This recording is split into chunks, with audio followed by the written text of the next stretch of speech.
Well, good morning. It's great to be back with you here this morning. We had just had a great weekend last weekend, and one of those moments where you just feel unqualified. You just feel like what I really have to say, and it's just neat to when you see God move in very specific and very meaningful ways. and as we went through that weekend, it was one of those things where we had Friday night and Saturday night service, and then Sunday morning was kind of free. We weren't meeting at the campgrounds, and then Sunday evening we were going to be closing, and so Sunday morning I had planned on going with my grandmother to church. Kim and the kids, they had driven. They had slowed down long enough to I could tuck and roll and jump out of the car, and then they kept on to Illinois, up to Central Illinois, and got to visit her folks. And so Sunday morning I was by myself and woke up and got ready for church, and I was getting ready to go with my grandmother to her church. It's the Heron First Church of God. Looking forward, it's you don't get opportunities very very often to be a visitor at church when you're a preacher, and so I looking forward to just coming in, kind of observing and getting to sit and to sing and to listen and all of those things. And so as we were walking, I dropped my grandmother off and went and parked the car. Was walking in, and my uncle, I see him coming up very determined, and that's never a great sign. And he was walking up very determined, and so he said, "Jonathan, would you mind speaking this morning?" And I said, why? What's going on? He said, "Well, our pastor, his dad isn't doing really well, and we're not sure if he's going to make it back to church. He was hoping to make it back, but he's not back yet. And so if he doesn't come, would you mind speaking?" And I said, well, sure. That's not a problem. And so I'm thinking in my mind as I'm walking to my pew, what in the world am I going to speak on? And he said, if you preach that sermon on Friday, that was a good sermon. Just preach that one. I said, well, I don't think I can do that one. Again, everybody was here for that one. And so I'm sitting down and I'm thinking, well, maybe he'll show up. Maybe that pastor will come walking through the doors, and so as I turn around, I see this guy walking to me with a microphone. Again, that's never a good sign. And he came up to me and he said, "Pastor, thank you so much for speaking." He said, "I know it's going to be great." I was like, "I hope so." Began to look, and I keep a lot of sermons on my phone, so I start to kind of go through those, and then I remember the sermon that I had preached in a similar scenario in Mexico in 1998.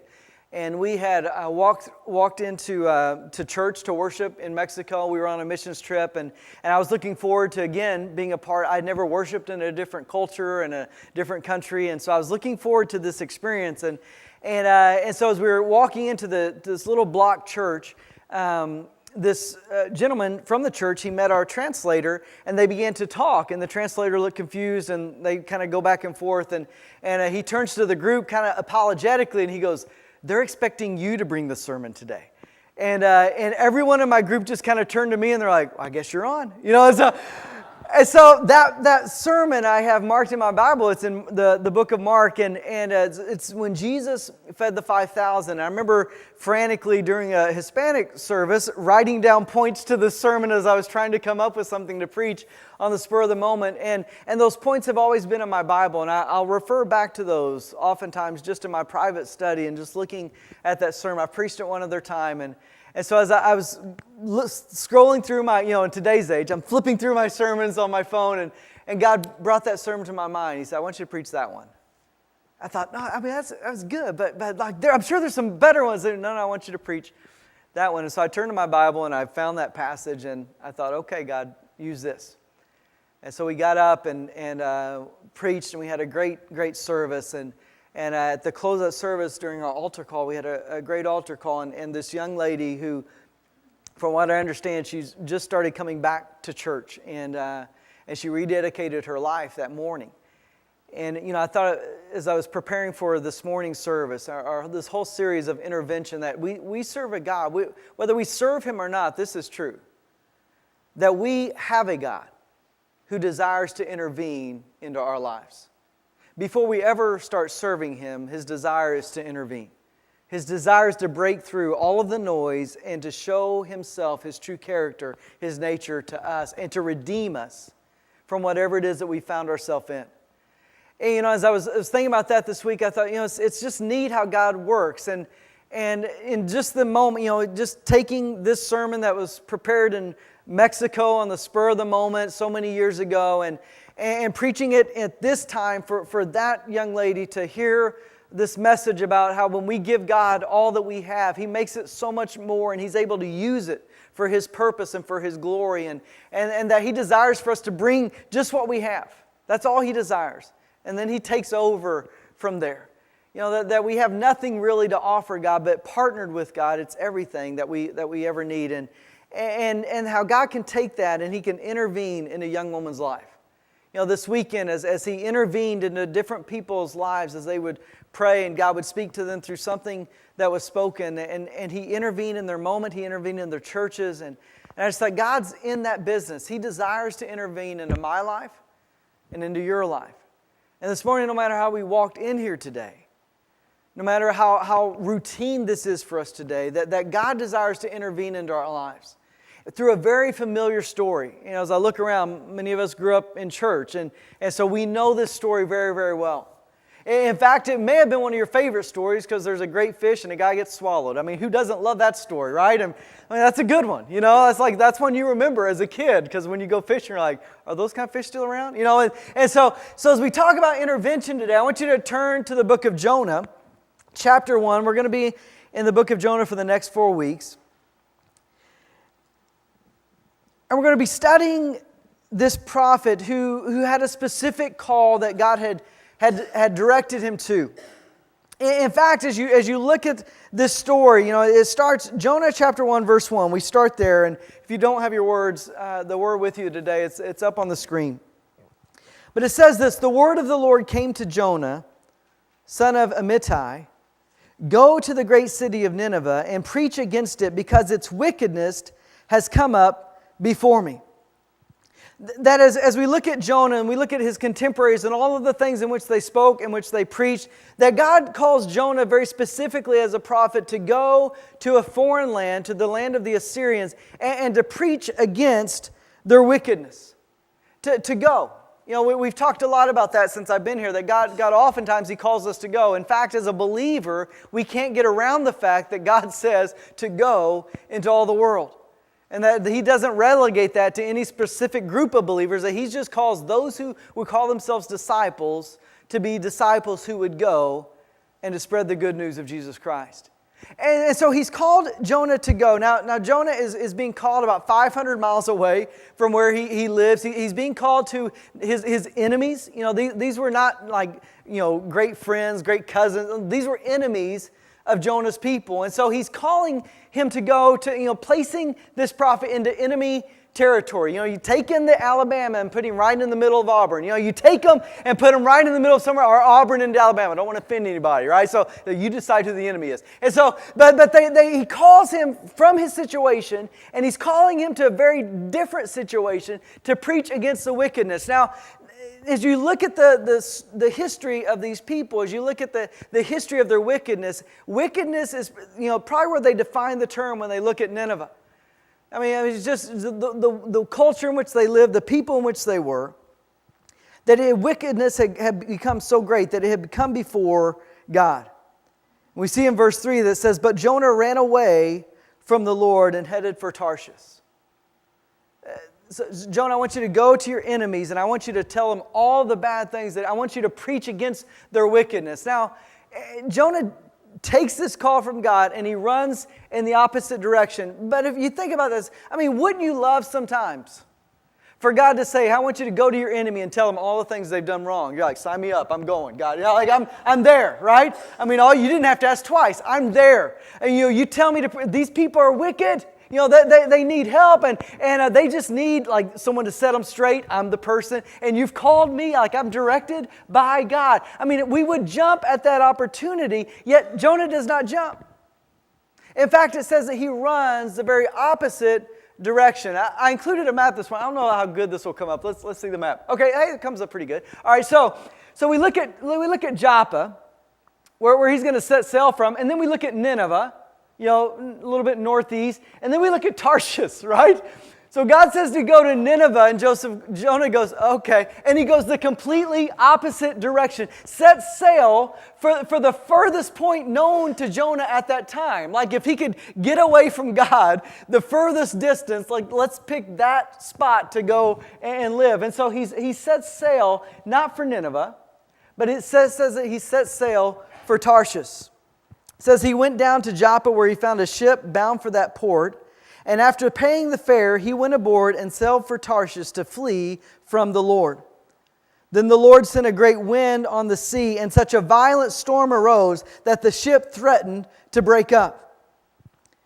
You know, I think what Jonah found out, and I believe he knew this, but it's one of those things, those lessons that we know, but until we experience it, we don't really know. But it's one of those that you and I have probably all faced. And the lesson is this, is that you can't really run from God. You can only run from the call of God. You know, Jonah, he sets out for Tarshish as though if I get to a certain point, like I don't know where that point is, but if I get to a certain point, all of a sudden God's going to go, where'd he go? Like he was just here. I was just talking to the man, and now I can't find him anywhere. Like, have you seen Jonah? Have you seen Jonah? No, that's not what Jonah understood. I mean, Jonah began to run, but he's got to know he's a prophet of God. You can't run from God. Throughout the Bible, many authors have shown us that whether we go to the depths or whether we go to the heights, you know, no matter where we go, that God is there with us. You know, some people, they'll stay away from church. I don't want anything to do about God. God is with you at home when you're sinning, just like He's with you at church when you're praising. I mean, He's with you, right? I mean, you can't escape God, but yet sometimes we treat God that way. We try to run away from God. Have you ever tried to run away from God? I've listened to many testimonies, and it seems they all have a familiar theme that Jonah would go, oh, I've been there. Because at some point in many people's life, they tried to run from God. And what they realize is that you cannot run from God. Like He's worse than your mom. Like He will find you, and He knows where you are, right? And He will call upon you and keep calling out to you. And so you can't run from God. All you can do is run from the call of God on your life. And that's exactly what Jonah was doing. I think it's exactly what many of us have done. You know, we set off, and we may say that we're running from God. We may not even say that for fear that He may hear us and know that we're running. But when God places a call on your life, and you desire, instead of going towards that call and being obedient to that call, you turn and you go the opposite direction. You're not running from God. You're running from that call.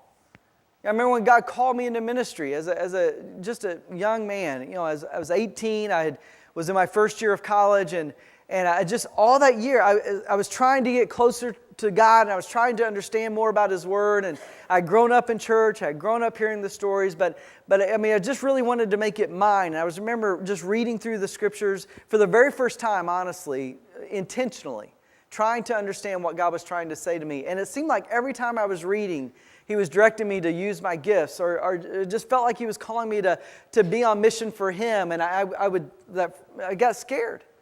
And I would close the Word, and I would say, God, I'm not doing that. You know, I'm not going to be a pastor. You know, my dad's one, my grandpa's one. I'm not doing that. I'm going to chart my own territory. Like I'm going to go my own way and do my own thing. And God, I just, thanks, but I'm not going to go that direction. And every time I would go to a service, I sat in many services just like this, and I would find myself uncomfortable because it seemed like, when God has placed a call on your life, it isn't funny how everything you hear seems to kind of revert back to that call. Like He's called you to do something very specific, and then every sermon's on that, every scripture reading's on that. You talk to someone in grocery line, and it's like they're in on it. It's like everyone's in on this thing. And God is trying to help us to understand that we're running from Him, and yet we keep running, expecting for some reason that we're going to outrun the call of God. And what I've also found is that when you're trying to outrun the call of God, typically what you do is you try to stay away from the people of God, because they remind you of the call that God's placed on your life. And so you surround yourself with people who don't know about this call. You surround yourself with people who don't know about this God, because you think, if I can surround myself with the right people, if I can get away from the wrong people, then maybe, just maybe, I can suppress that call in my life. Maybe I can actually run from God. what we find in Jonah's life, I think, is what we find in all of ours, is that we serve a God who desires to intervene. He'll go great lengths to intervene in our lives. And that we can run all we want to, but God is going to still be calling to us, whether we choose to listen or not. It says in verse 5 that all the sailors were afraid at the storm, and each cried out to his own God. Now, I've read over that verse many times, but when you think about that verse, that all the sailors were afraid. I mean, it wouldn't be much. Let's just be honest. It wouldn't be much of a storm to make me afraid in a boat. I could get scared out on the river if the boat's, the storm's big enough. But for the sailors, for this is what they do. For them to be so frightened that they've kind of stopped doing what they do as far as sailing, and they began to pray, each to his own God. And what we find is that in this region, this would be a very polytheistic people, so they would be calling upon different gods. They would probably have a family god that they would call upon that was unique to their family. They'd have a tribal god that was maybe unique to their tribe. They'd have a regional god. They're throwing up prayers to anybody and everybody. Would someone listen? And each one's calling upon his own gods. Like, hey, you call to yours, I'll call to mine. Hopefully someone will pick up, and this storm will be saved from this storm. And as they're busy praying and as they're busy calling out and they're afraid, it says they threw their cargo into the sea to lighten the ship. They've thrown everything overboard. But Jonah had gone below deck where he lay down and fell into a deep sleep. The captain went to him and said, "How can you sleep? Get up and call on your God. Maybe he will take notice of us and we will not perish." Look, what are you doing? We're all praying to our gods. I don't know who your God is, but try him. Someone's got to pick up. Just start praying. Would you stop sleeping and start praying? We're all about to drown. And so I don't know who you are. I don't know who your God is, but just start praying. Just like we all are. It's funny how when we get in trouble, I don't care how you were brought up, there's something in us that calls us out to pray. We don't even know what that's like sometimes. Like how we're supposed to do it, but we've all, I don't care if you grew up in church, you didn't grow up in church, we all face problems in our life, and we just begin to pray. God, if you're there. God, I don't know how this works. God, would you help? Just these prayers. These sailors were the same way. It says in verse 7, that then the sailors said to each other, "Come, let us cast lots to find out who is responsible for this calamity." They cast lots, and the lot fell on Jonah. I was thinking about that this week. That had to be a very comical moment just to watch. Because Jonah understands what's taking place. He understands what he's just done. He understands the call that God's placed on his life. He understands that he didn't get on the wrong boat. We've tried that excuse. Oh, I didn't know. Tarshish? Oh, I thought Nineveh. I just got mixed up. No. He understood very specifically that he was running from the call of God on his life. And so as they're trying to cast lots, figuring out who's responsible for this, I can just imagine Jonah just waiting his turn going, "Guys, I'm not a betting man, but I'm guessing it's going to fall on me." I don't know how this works, and maybe I haven't done the lot thing before, but I'm pretty sure it's going to be me. And as it went to each man, and as they would cast lots, and this kind of seems strange to us, they were dice, and they were, black and white, and they had a certain combination, and a certain combination meant you were innocent, certain combination meant you were guilty, and it's innocent, innocent, innocent, innocent. It's coming to Jonah. He casts the lot. It says that the lot falls on him.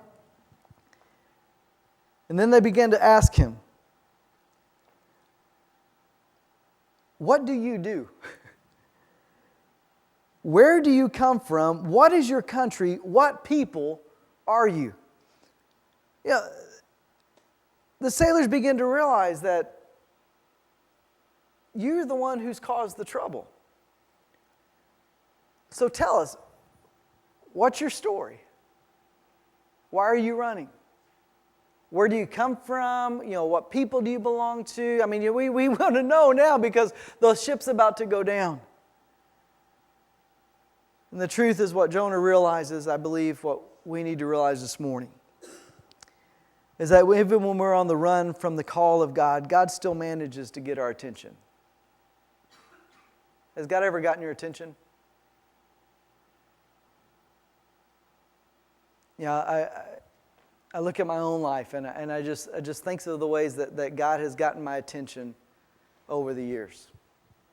Sometimes it was just just in the quietness of the moment and just reading a certain scripture, and it's like, oh, I mean, there it is. Like you're praying and all of a sudden it's like God goes, one day He's going to need this verse and He wrote it just for you. Have you ever felt that way? Like, oh yeah, that was my verse. Thanks, God.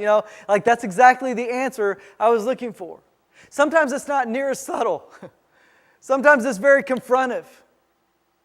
For some of us, it's taken like a rock bottom experience where we fell rock bottom. It wasn't that God desired that for our lives. It wasn't that He caused that in our lives. But because of our sin, we found ourselves there. And all of a sudden, God takes what the enemy means for harm and He uses it for good. And He takes what the enemy meant to bury us with and He uses it to get our attention. He just calls to us.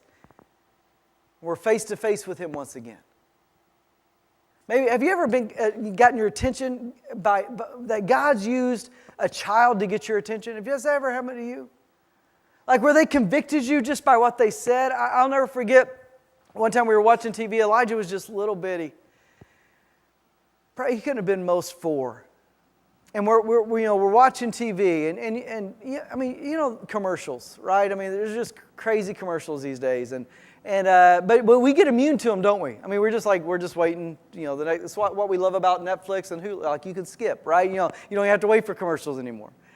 But as we're watching this show and we're watching this commercial, I just kind of zoned out, and all of a sudden I'm snapped out of my zone by Elijah going, "Dad, I don't think this is appropriate for us to be watching."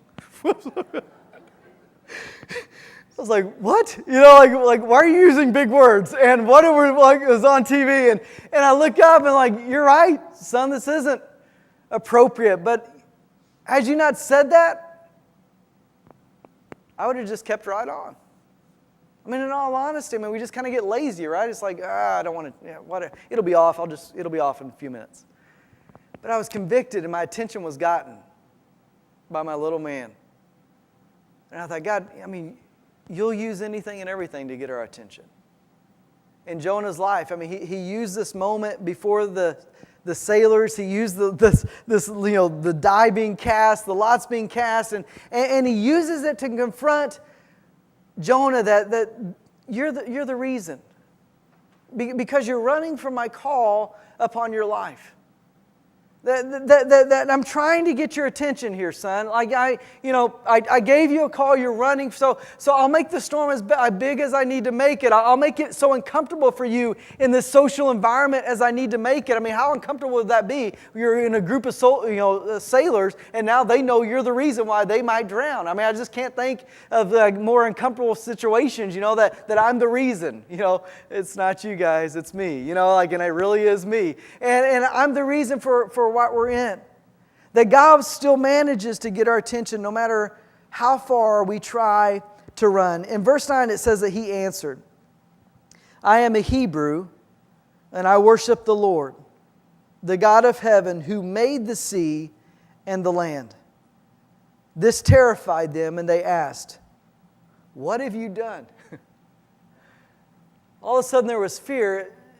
Jonah's God was the one who created the sea that we're about to drown on. My family God, He's just like this little wood carving. My regional God, He's just this one that we pray to. But you're saying your God created all of this? Now we've got reason to be afraid. What have you done? It says they asked him, "What have you done?" because they knew he was running away from the Lord because he had already told them so. You're boarding the ship. "Hey, my name's Jonah. I'm running away from God."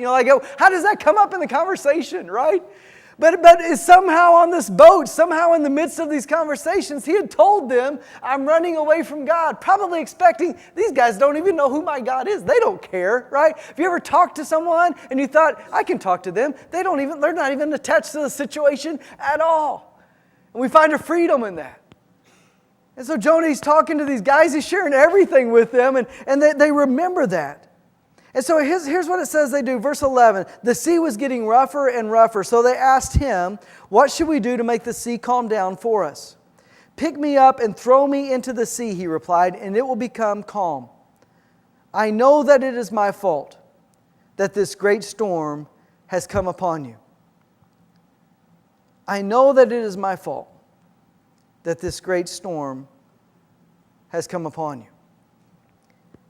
You know, as you look at Jonah in this moment, you remember the prophet who proclaimed God's word.